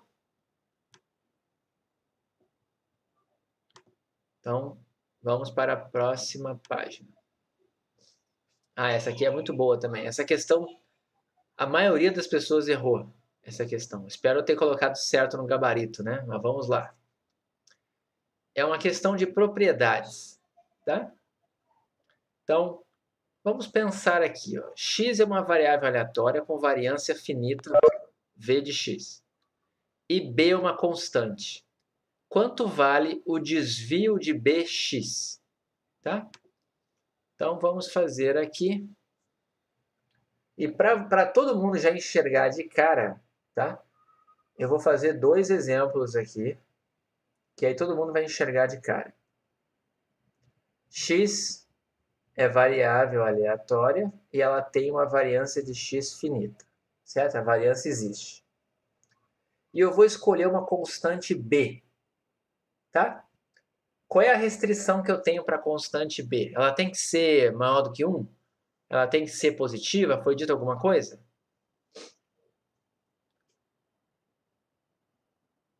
Não, não foi dito nada. Se não foi dito nada, ela pode ser positiva ou negativa, certo? Vamos pensar numa constante qualquer aqui. Eu vou fazer assim, ó, B igual a 2. Tá legal? Se o B fosse igual a 2, quanto iria valer o desvio padrão de 2x? Certo? Vamos lembrar, né? A gente sabe da variância. Qual é a relação do desvio padrão com a variância?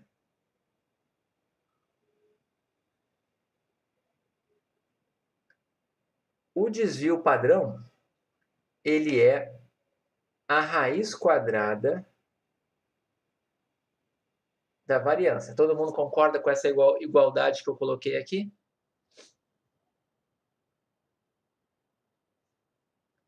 Agora vamos adiante. Quanto vale variância de 2x pelas propriedades que nós aprendemos? Variância de 2x vale quanto? O que acontece quando multiplica a variável por uma constante? A variância fica ao quadrado. A variância não, né? A constante fica ao quadrado. E sai da variância. Todo mundo lembra disso aqui? É uma propriedade da variância, certo? Aí vamos lá. Como é que eu tiro esse 4 aqui da raiz? Ele sai como 2, certo? E o que fica aqui dentro? Raiz da variância. O que é a raiz da variância?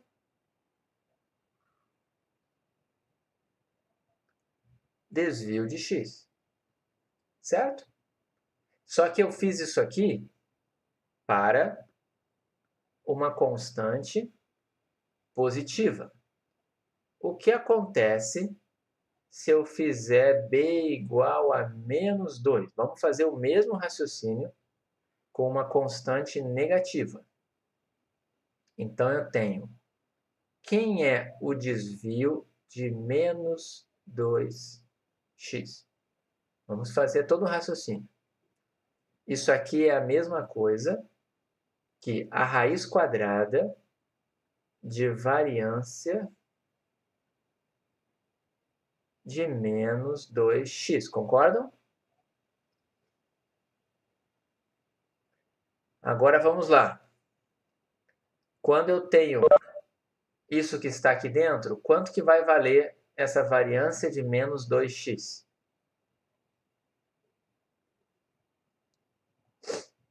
Todo mundo concorda que ela vai dar 4 variância de x? Todo mundo concorda? Porque esse menos 2 sai ao quadrado. Certo? Todo mundo está acompanhando? E isso daqui é a mesma coisa que 2 desvio de x. Olhem que interessante.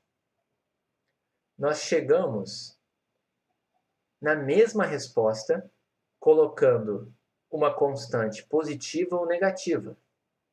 Isso tem uma lógica, né? Eu poderia ter, exatamente, Júlio, eu poderia ter desvio padrão negativo? Pode ter desvio padrão negativo? Não, não pode ter desvio padrão negativo, certo? Então, como que você faria se você fosse... Aqui já está demonstrado que a resposta é qual dessas aqui? Se o B é positivo, a resposta seria essa primeira aqui ou a última. Mas quando o B é negativo, a primeira não pode, porque não pode ter desvio padrão negativo. A resposta correta é essa última aqui, tá? E como que você mostraria, como que você faria essa demonstração aqui genérica, tá? Sem estar escolhendo ele positivo ou negativo, né? Você teria que fazer assim, ó. B pertencente aos reais. A demonstração seria assim. Desvio de Bx é igual a raiz da variância de Bx, que é igual a B ao quadrado variância de x, que é igual a B desvio de x, ou menos B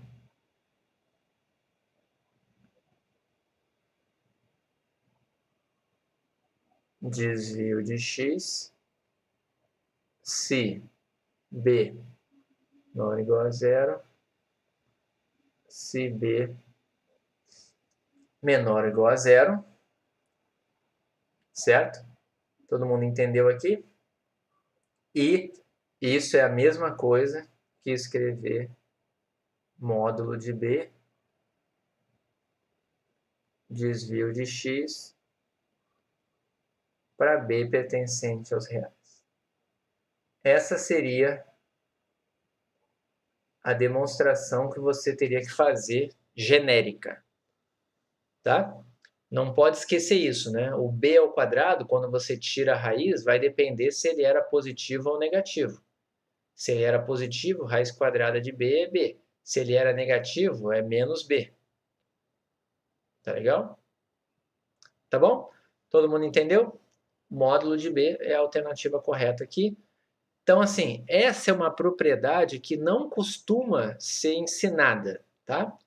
Ela não costuma aparecer no livro, mas é meio que assim, intuitiva. E se ninguém nunca perguntar isso para vocês, vocês nunca vão parar para pensar. Então, quando é que ela vai aparecer na sua frente? Lá na frente no curso, e você vai errar. Então, é importante a gente aqui em probabilidade 1 já fazer você pensar nisso. Propriedades de desvio padrão também, tá? E essa é a propriedade, a única que importa é essa daqui. É a única que vocês costumam errar. Tanto é que aconteceu no teste aqui, tá? Mas, de novo, felizmente, não vai contar para a nota de vocês, então ninguém vai ficar sabendo se você errou. Tá bom? Qual a média do teste? 5,5, mas vai aumentar agora, eu acho. Tá? Vai aumentar porque a questão 2, né, tem um erro na minha correção aqui. Então, eu acho que a nota vai aumentar um pouquinho. Mas o máximo que pode aumentar é 0,8, tá? Mas não vai acontecer porque a média já está 0,2, né? Então, o máximo que vai aumentar é 0,6 na média, tá? 0,6 na média, não. Divide isso por 8. Vai aumentar 1 ou 2 décimos na média. Então, vai ficar aí por aí, 5,6, 5,7. Não vai passar disso, não, tá? Mas é aquilo. Professor, Oi, diga. Uma dúvida, não tem a ver com o teste não, mas o senhor falou que a média do teste passado, por exemplo, eu acho que foi 5, se não me engano, ou 5 alguma coisa. Foi 5. Desse também está entre isso, talvez aumente um pouquinho. Quando a gente chega para alguém e fala que a média de determinada prova está em tal situação, a gente pode chegar a alguma conclusão com isso? Isso nos dá alguma informação? Porque eu lembro que eu acabei caindo numa prova perguntando sobre isso. Tal questão. Na verdade, quando eu dei aula para os meus alunos do normal, a média da turma ficou em 9. Aí eu falei, então, o que vocês tiram com isso? Que a média ficou em 9. A turma era de 20 alunos, 15. Vamos Sabe, lá. entendeu mais ou menos a minha dúvida? Eu entendi. Vamos lá. Eu vou fazer 3 desenhos aqui, tá?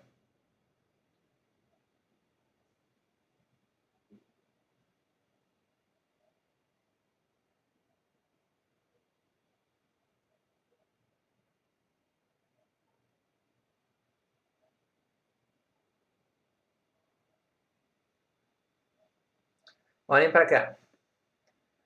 Imaginem que as notas, tá, dos alunos ficaram nesses intervalos aqui. Vamos imaginar que aqui é o 0, aqui é o 10, aqui é o 0, aqui é o 10, aqui é o 0, aqui é o 10, certo?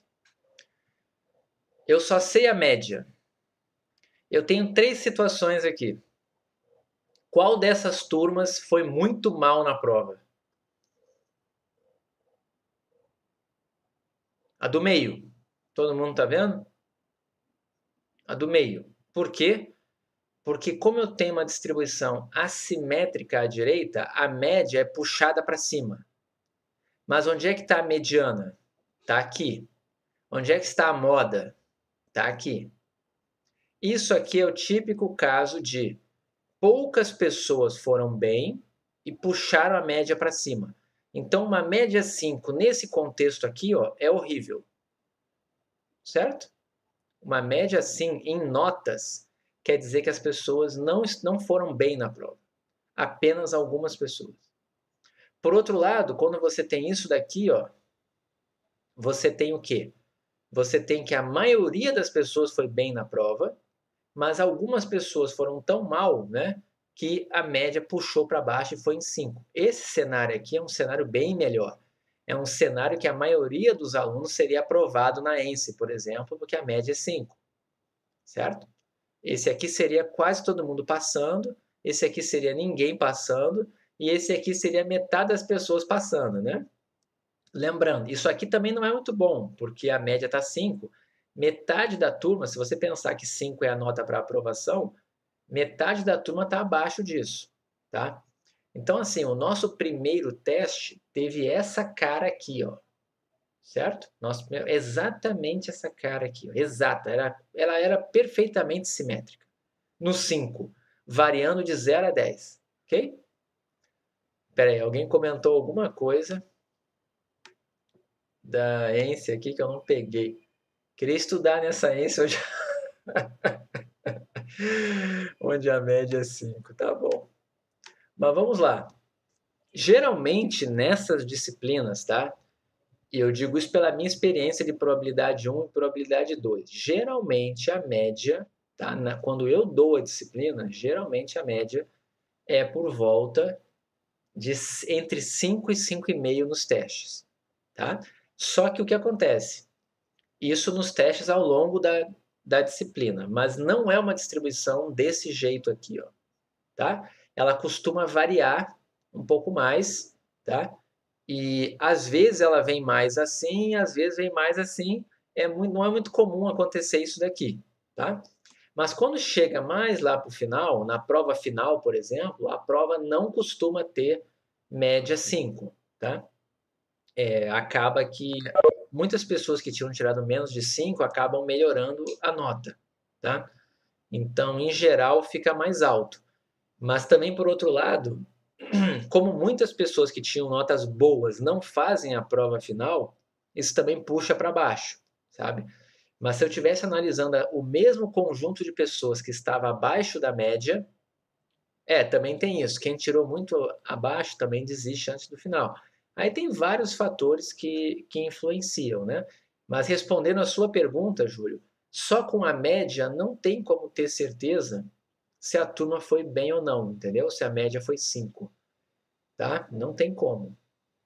Se você me falar que tem muita gente na sua turma e a média foi 5, a matéria fica mais difícil no final, não necessariamente, tá? Tem matérias que fica mais fácil no final, tá? Isso depende muito da disciplina. Probabilidade 2 fica mais difícil no final.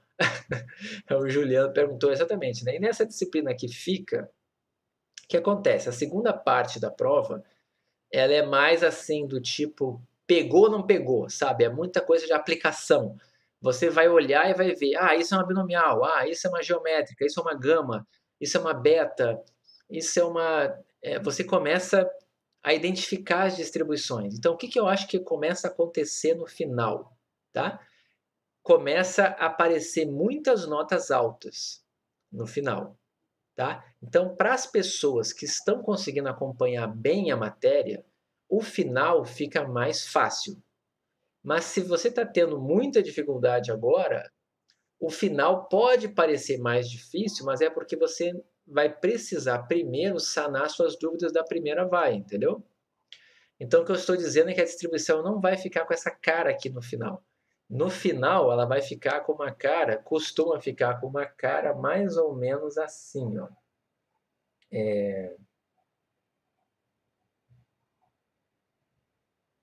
Fica uma cara mais ou menos assim, certo? Ou seja, as pessoas que estavam no meio aqui, elas vão se decidir, ou vai para cá ou vai para lá. Então, para algumas pessoas a nota vai aumentar, vão achar mais fáceis, mas para algumas vai piorar porque vai acumular com a primeira, certo? Não gostaria que fosse assim, mas ela acaba ficando bimodal, entendem? É isso que eu estou querendo dizer, que ela fica bimodal. Não quer dizer que ela vai ter essa cara simétrica aqui, né? Ela poderia ficar uma coisa mais ou menos assim, né? Alguma coisa assim, né? Geralmente é assim, tá? Mas o tamanho dessas modas aqui, fica o pão de açúcar, exatamente. O tamanho dessas modas aqui é que varia um pouco. Tá legal? Qual das duas que é mais alta aqui, né? Dessas áreas aqui é que vai mudar um pouquinho. Tá? Mas não é aquilo. Isso é estatística e lembrando que na primeira vai, tá? Se você participou e tudo, você vai ter uma nota boa nessa disciplina, tá? Então esse período vai ser tudo diferente, porque a primeira vai, a menos que você não se dedicou, não fez as coisas que eu pedi, você vai ter nota muito boa. E a segunda vai, eu vou fazer uma avaliação que ainda não está determinada, pode ser que sua nota baixe um pouco, eu não sei, tá? Mas talvez porque a primeira vai você tenha ido muito bem. O fato é, se você tirou 10 no teste, tá? A sua nota que você vai ter na primeira vai não vai ser menos de 10, ok?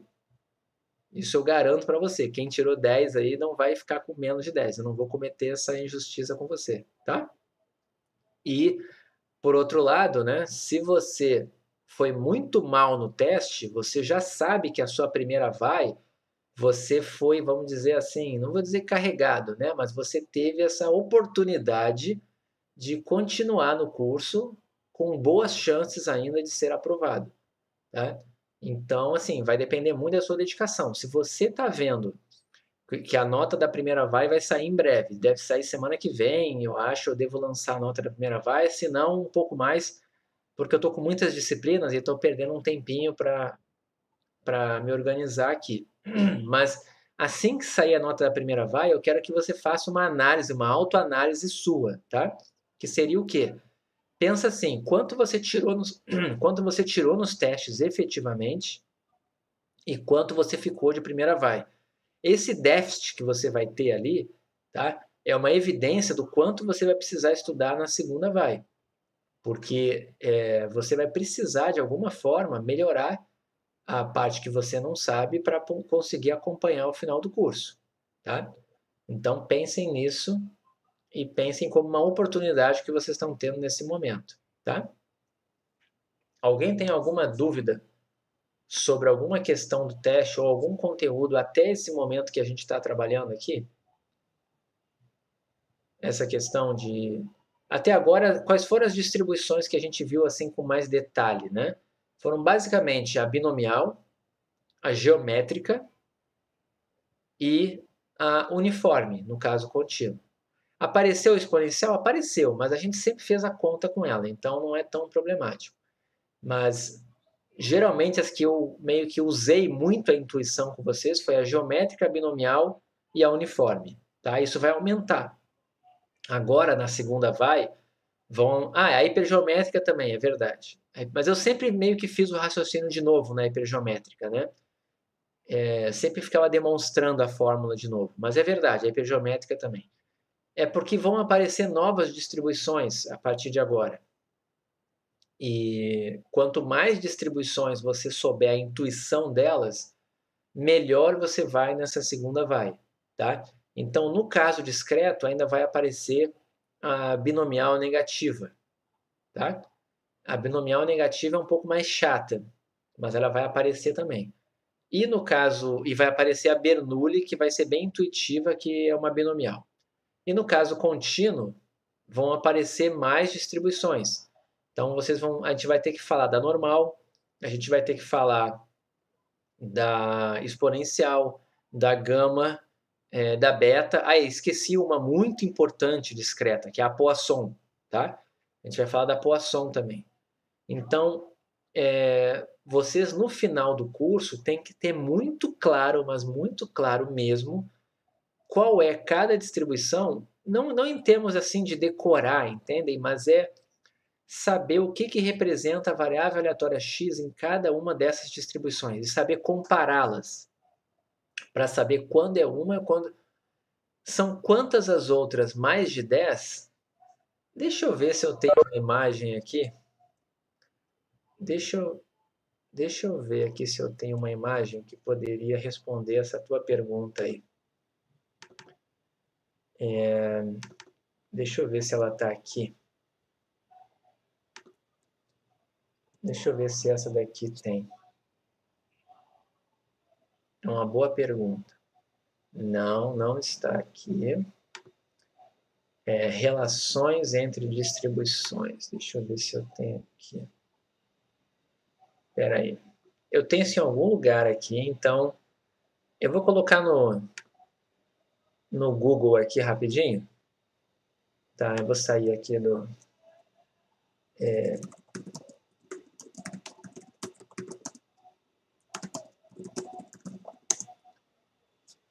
Espera aí. Eu quero mostrar uma imagem para vocês. Aqui tem uma boa imagem, mas eu ver se eu encontro uma outra mais conhecida. Vou pegar essa daqui. Essa aqui parece estar certa. Deixa eu ver. Deixa eu ver se eu consigo abrir essa imagem com uma qualidade razoável.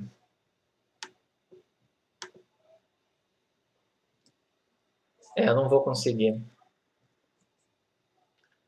Mas aqui, ó, a gente tem mais ou menos boa parte das que você acaba ouvindo falar alguma vez na sua vida, tá? Aqui tem as relações delas. Por exemplo, geométrica. Aqui tem Pascal, que é binomial negativa. Aqui tem normal, normal padrão. Aí aqui você tem log normal. Aqui tem gama, beta, inversa beta, que quadrado, enfim. Tudo isso aqui são distribuições que se relacionam de alguma forma, tá? Mas a resposta, assim, que eu diria para você, aqui as que estão marcadas são as mais famosas. Então, o que tem aqui? Ó? Uniforme discreta. O que é uniforme discreta? É aquela que tem simplesmente todos os pontos têm a mesma probabilidade. Tá? Então, assim, vai jogar um dado e vai ter a face 1, 2, 3, 4, 5, 6. Qual é a probabilidade de cada uma? 1/6. É uma uniforme discreta. Tá? Então, aqui, ó, uniforme discreta, geométrica, binomial negativa, normal, normal padrão, Poisson, log normal, gama, exponencial, deixa eu ver aqui, Rayleigh, Weibull, uniforme. Aqui estão as que você vai acabar vendo em probabilidade 1 e probabilidade 2. Todas estão aqui, tá? Só não está aparecendo aqui a inversa gama, a beta. Deixa eu ver se tem mais alguma que a gente vê nos cursos de probabilidade da ENS. Veia triangular também. Deixa eu ver. Acho que só. das que você vai ver em probabilidade 1 e 2. São as que estão marcadas aqui, mais 2. Tá? Mas tem muitas. E a resposta que eu daria para você é a seguinte: quantas distribuições de probabilidade existem? Tá? É mais ou menos assim. Eu vou te dar um exemplo no caso contínuo. Tá? Tenta imaginar, pega um intervalo qualquer que você queira, tá? De A a B, o intervalo que você quiser. Quantas funções você consegue desenhar aqui que sejam não negativas e com área 1 embaixo delas? Infinitas, certo? Eu não vou dizer que tem infinitas famílias de distribuições, mas não tenha dúvida que a criatividade para criar é praticamente infinita. Você pode criar. Só que muitas famílias são muito flexíveis, têm muitos parâmetros, né? Então, por exemplo, essa daqui, ó, essa que tem essa cara aqui, ó, é chamada exponencial, que a gente falou, né?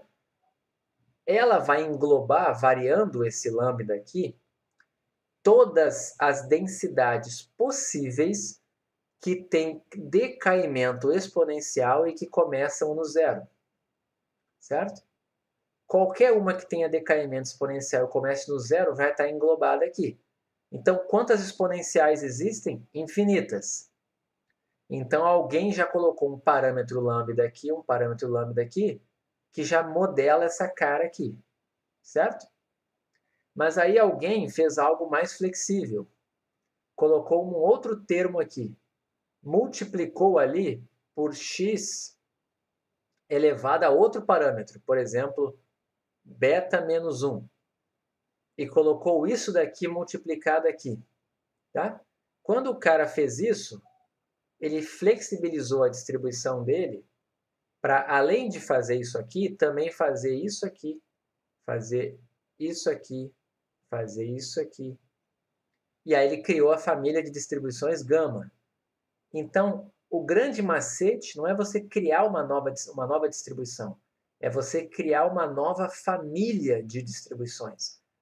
O ideal seria você criar uma nova expressão analítica que tenha parâmetros, nesse caso aqui seriam 2 parâmetros, né, que fazem a sua distribuição mudar de forma. Certo? É a mesma coisa a distribuição normal, né? A distribuição normal padrão é assim. Mas se você mudar a média, você move ela, certo? E se você mudar a variância, você pode apertá-la mais, né? Ou você pode fazê-la ficar com uma variabilidade maior. Isso tudo aqui representa uma família de distribuições, tá? Então, assim, o poder disso é infinito, tá? Você pode criar várias, tá? Só que as mais famosas e as mais úteis já foram inventadas pelas pessoas, né? Então, hoje em dia é muito difícil alguém inventar uma distribuição nova. Nos congressos de estatística, se vocês forem num SINAP um dia, vocês vão encontrar lá. O pessoal até hoje fica criando distribuições. Aí você cria uma distribuição que ela funciona melhor numa situação específica, sabe? Então, tem distribuições que tem 4 parâmetros. Tem de tudo, tá? Tem muita coisa aí. Se você vai num congresso no SINAP, se você for no SINAP, você vai ver coisas desse tipo. Tá? Até se alguém quiser ir, o próximo SINAP vai acontecer ao Simpósio Nacional de Probabilidade Estatística, né? Um evento muito legal, que sempre vão pessoas da ENSE, costumam ir alunos também. Ele vai acontecer em Gramado em fevereiro de 2021. Se nada mudar, né? Ele ia acontecer agora em julho, final de julho. Não, ele ia acontecer na primeira semana de agosto, na verdade. E ele foi adiado para fevereiro por causa da epidemia, né? Mas é um evento muito interessante. Tá? Tem que ver se não ressurge a epidemia. Pois é. Não sei o que vai acontecer até lá. Tá? Mas hoje a minha ideia é... Deixa eu parar de compartilhar aqui. Deixa eu ler o que foi dito aqui. Então, deixa eu ligar minha câmera para não ficar tão esquisito, né? Eu não vou levar em consideração essas notas, né? Nessas notas, nesse ficou confuso, mas eu não vou levar em consideração essas notas, tá? Vamos lá, se você não fez um teste, tá? isso vai fazer sua nota cair muito, tá legal? Se você, por exemplo, eu pedi para fazer o teste durante a aula, né? Se você não teve nenhuma justificativa razoável para não fazer o teste da maneira como eu pedi para você fazer, eu também não vou te dar a nota máxima, ok? Mas eu não vou levar em conta mais do que isso, não. Na primeira vai. Eu vou ver o critério e vou fechar lá. Tá? Eu vou tentar não ser injusto com ninguém. Tá? Uma coisa é certa: ninguém vai ficar com nota abaixo das suas notas no teste. Ok? Isso não vai acontecer, mas também não vou fazer isso. A pessoa tirou 2 no teste, eu vou botar 2 na vai. Não, eu não vou fazer isso porque eu prometi que eu não ia fazer isso. Tá? Não farei isso. Você não vai ficar com uma nota ruim porque você tirou 2 no teste. Isso não vai acontecer. Tá legal? Ninguém vai ter nota ruim por ter tirado nota ruim no teste. Tá bom? Esse é o ponto principal. E aí na segunda vai, a gente vai ver como é que vai fazer. Eu ainda vou colocar mais um teste, tá? Que a gente vai ter de distribuições discretas. E no final temos mais um teste ainda, mas eu não sei como que eu vou fazer, tá? Então eu ainda vou decidir. A distribuição hipergeométrica é utilizada para qual contexto mesmo? Para questões de amostragem, tá? A hipergeométrica é usada quando você tem uma amostragem que geralmente é feita sem reposição, porque os métodos de amostragem, em geral, não são com reposição. Então você vai pegar a amostragem de pessoas, eu vou selecionar uma população, tem 30 pessoas que são de uma religião e 50 de outra religião. Vou pegar uma amostra. Qual é a probabilidade na minha amostra eu selecionar 3 pessoas de tal religião? Coisas desse tipo. Quando eu tenho uma amostra sem reposição numa população finita. E você quer calcular a probabilidade de acontecer tantos sucessos na sua amostra. O sucesso é observar alguma característica específica. Tá? É mais ou menos para isso que é a distribuição hipergeométrica. Tá? Ela é muito parecida com a binomial. A diferença é que a binomial você assume que cada retirada, cada amostra que você pega é independente da anterior. Então é como se você estivesse fazendo com reposição. Tá? É mais ou menos isso. Ok, pessoal? Então, assim, eu não vou dar matéria nova hoje. Essas nuances é o que você, eu sei, elas embolam, mas é essas nuances que você vai ter que pegar, tá? É muito importante vocês fazerem tipo um resumo, isso tem na internet, tem nos livros, né? Mas um resumo assim com cada distribuição e você colocar do lado dela não só a densidade, a função de probabilidade, essas coisas, mas qual é a definição do X, entenderam? Do tipo, na geométrica, número de realizações do experimento até obter o primeiro sucesso. Na binomial, número de sucessos em N retiradas, em N realizações do experimento independentes. Esse tipo de coisa é mais importante até do que decorar a função de probabilidade ou decorar a densidade. Tá? Então, é a definição do X. Isso eu acho que vocês precisam, em algum momento, escrever ou aprender. Tem que aprender. Se vai decorar, se vai internalizar, como que você vai fazer, eu não sei. Mas vocês precisam ter isso bem claro na mente de vocês. Ok? Eu vou parar de gravar aqui.